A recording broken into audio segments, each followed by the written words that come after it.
I retouched this image and posted on Instagram, and a lot of people were like, "How did you achieve this nice white background and then nice tones like this?" So I'll be taking you through how I achieved this very image. So let's go straight into the image. Now let me bring out the raw file.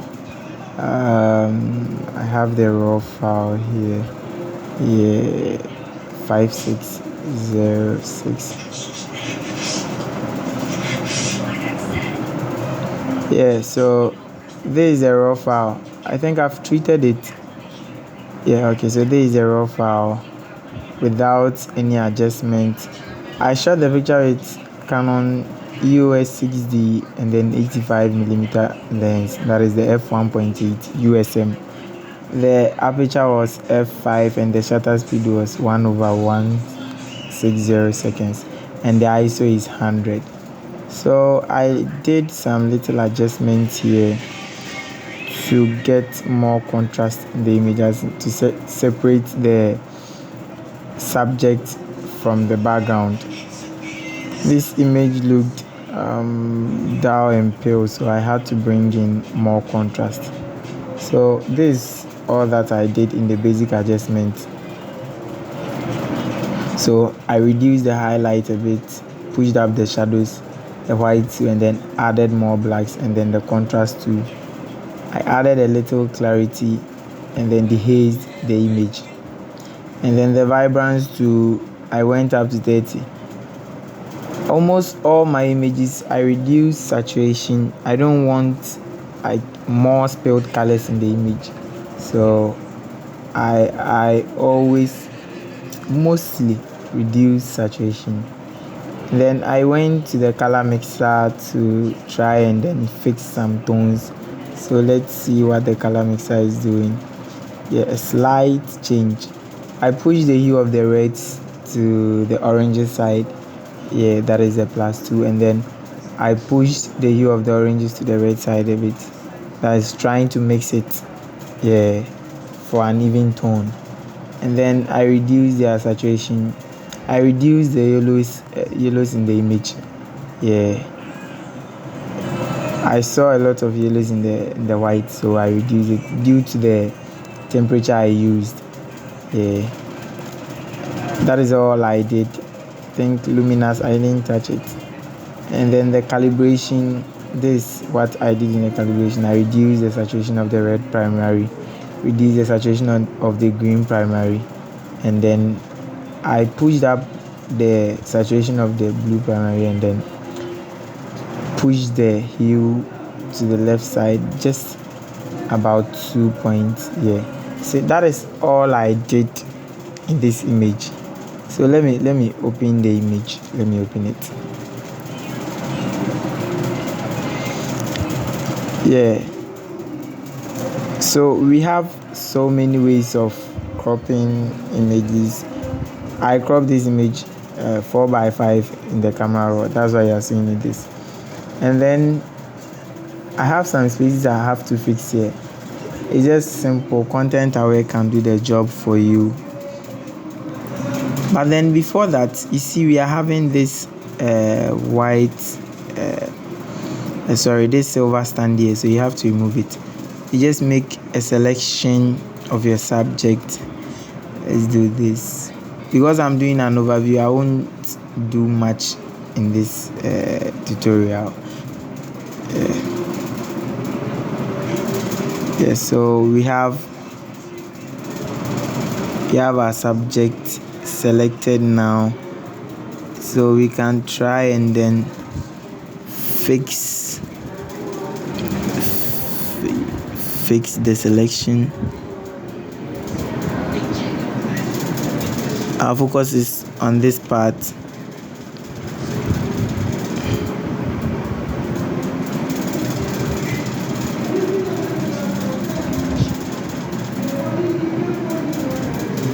Yeah, so we just have to invert the selection. So when you come to select, then we inverse it. So inverse, and then you can just pick your brush and then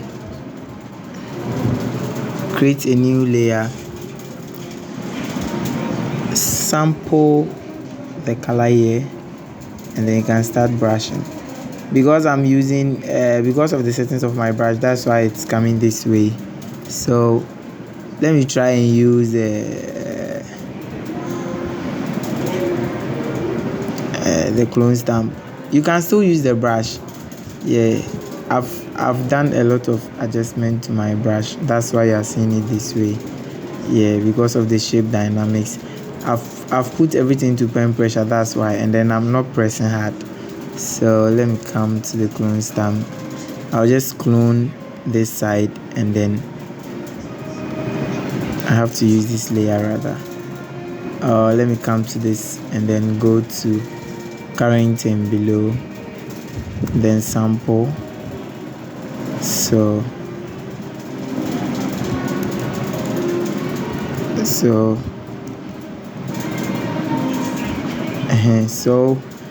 you can see the selection didn't help us a lot, so you have to fix that thing again. So this is what I'll do.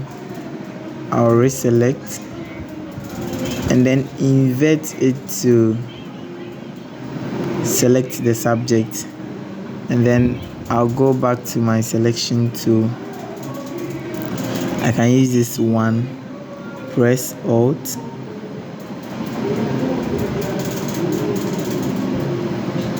okay,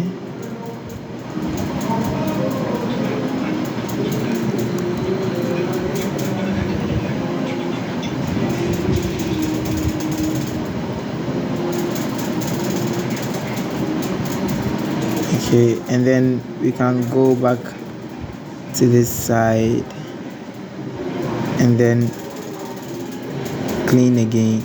Sorry, let's invert the selection and then we can clean. Yeah, it's not all that it's not perfect, yeah, but then this is just an overview, so you have the fair idea about what I did there. Yeah, so this is all that I did. And then for the, let me flatten this, and then for the rest I just did a selection. Let's do the selection again, reselect, yeah, and then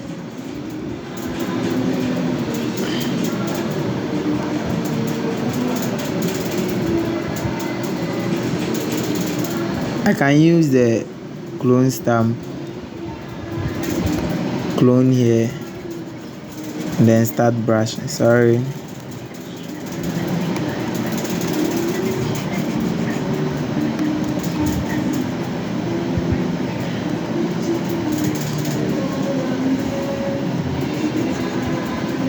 So with just the clone stamp, it will work.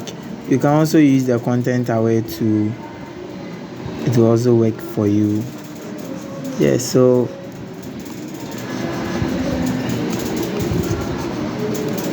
this is just a way of just fixing the background. The content away will fill it for you, simple like that.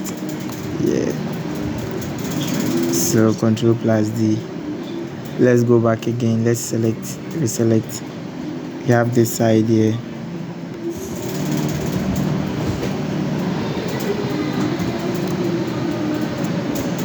Yeah, so you have your nice background like this. Yeah,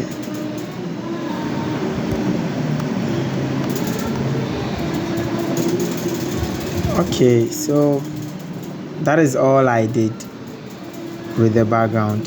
So let's go back to our PSD file. So I merged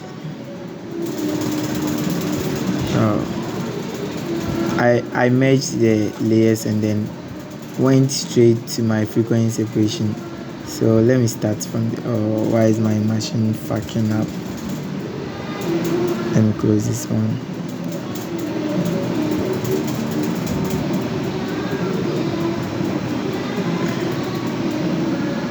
Yeah, so I went straight to my frequency separation. Yeah, did a lot of fixing. Yeah, made sure I added more details using the frequency separation. So these are before and then these are after. It was a no makeup photo shoot. Yeah, no makeup. Yeah. So the mixing had to be subtle and then more details had to be retained to keep the natural skin texture. Yeah. And then I went in straight to my dodge and burn. Yeah, so that is our dodge and burn. I lightened the parts where the lights were, and then I bent the shadow side. Yeah, so you can see the difference. Yeah, and then some place too needed lights. You can I use the dodge and burn to fix that. You can use the dodge and burn to fix a lot of things, especially when it comes to the contouring and the lighting. Yeah, you can use the dodge and burn. So I went in straight to fix. I was about reaching the color grading side, but I had to fix some things. Yeah, so I saw that the exposure of the face was very high, so I reduced it with the curve. Yes, just slide it down from the midpoint and then maxed it. Used my brush tool and then painted over the face, and then I exposed the thighs of the model because I saw it was underexposed and then it wasn't matching with the face exposure, so I opened it up a bit using the curve, just the same format I did. And then I used what did I use this one for? Okay, I used this one for the eye. I really wanted to keep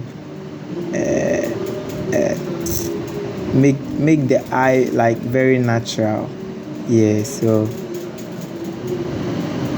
I reduced the yellows, I'm sure. Yeah, I reduced the yellows and then pushed up the lightness a bit to bring out, the whiteness of the eye. Yeah.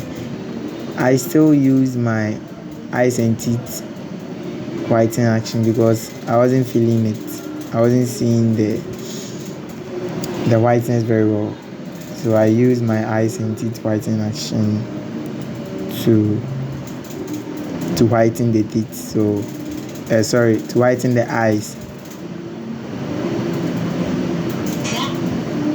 So that is our before and after. And I'm really sure these are color grading. Yeah. So let's start. Wow, it's a long way.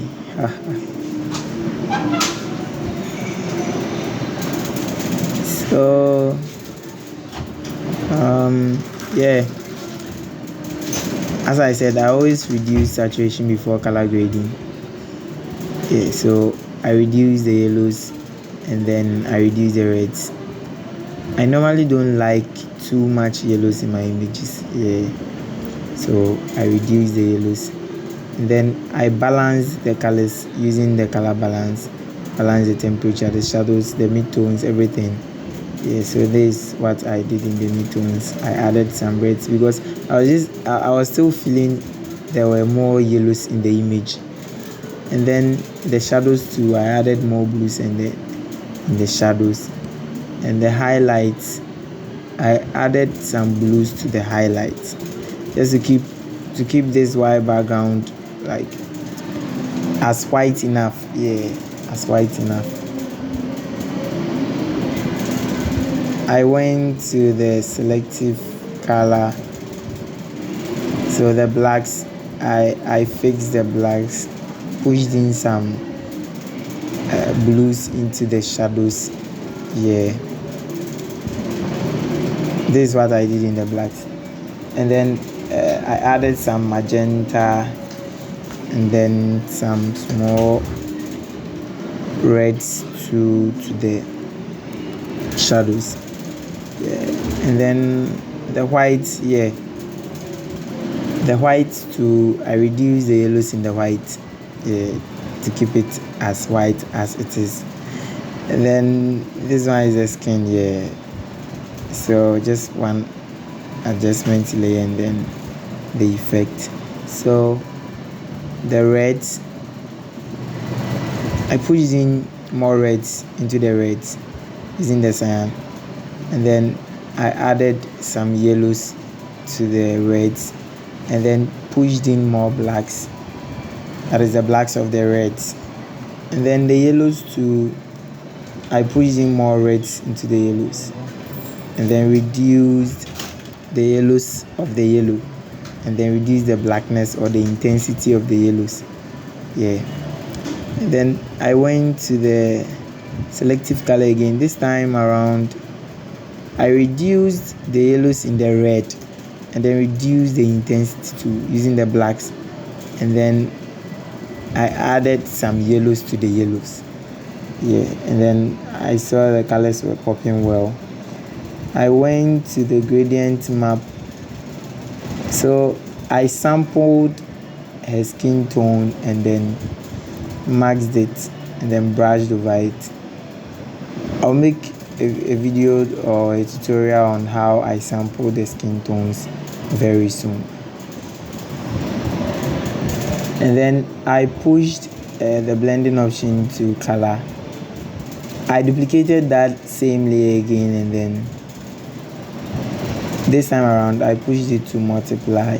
So when I push it to 100%, you see the effect. It was too much for me, so I reduced it to 5. Sorry. And then I reduced, I think, reds and yellows.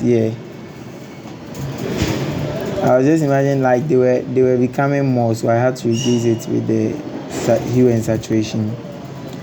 I added the photo filter, the warm photo filter, and then the white too.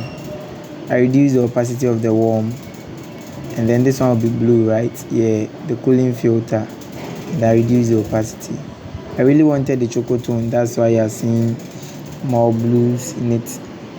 The raw file gave me more yellowish tone that I wasn't liking it, so I had to remove more yellows and then keep the skin as natural as enough. I used the levels to push in some contrast, so it was at 255. I pushed it to 2502 to bring out the light parts of the image, and then I added some blacks to the shadows too.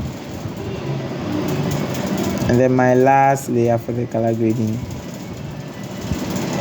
I think I went to the greens. Oh, not the green, I'm sure it's cyan. Where is this? Where is this one? Okay, I'm sure it's the blacks here. I added some blacks. That was all that I did here. The blacks, just to add more contrast. That was what I did here. So that is all about the color grading. Let's see the before and after. So that is our before and that is our after. I reduced the opacity to 90 just to try and stay around the yellowish tone that we had. And then I added my watermark. That is all about the workflow. And then this same color grading that I copied to the rest of the images. So see these images, let me see, I have the images here. Okay, let's see. I have the images here. So I used the same workflow for these images. All these images you are seeing here, I use the same workflow for these images. So in my next video, we did a creative shot, and then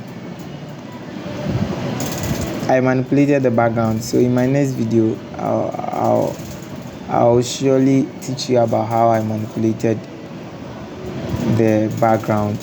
I think I have the pictures here. It was a plain background like this, and then I manipulated it to this nice library background.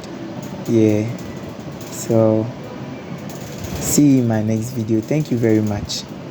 Bye.